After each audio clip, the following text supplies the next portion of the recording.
What is devolution in us federalism? Imagine a country where the national government has a lot of control, but some states get to make their own rules in certain areas. That's what devolution is all about. It's a process where the federal government hands over some of its powers to state governments.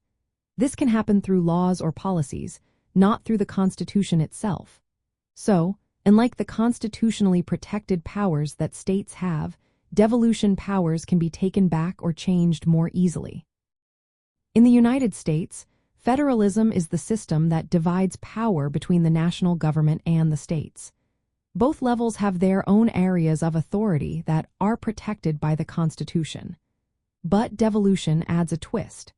It allows the federal government to transfer specific responsibilities to states, often to make things run more smoothly or to better meet local needs. For example, programs related to welfare, education, or transportation might be handed over to states so they can tailor them to their residents. This process gives states more freedom to design and run programs the way they see fit.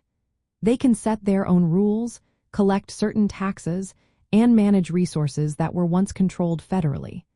Because of this, policies can look very different from one state to another.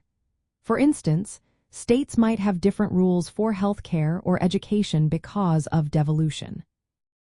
However, since devolution is not written into the Constitution, the federal government can change or even take back these powers. This means states don't have permanent control over these areas. They are still ultimately subject to federal oversight and can lose those powers if federal laws change. This is different from the protected powers that federalism guarantees to states, which are harder to take away. So, in simple terms, devolution in us federalism is when the federal government passes some of its powers down to states through laws or policies. It helps states have more control over certain issues, but those powers are not guaranteed forever. This process shapes how states create laws and run programs, making each state a little different in how it handles things once managed at the national level.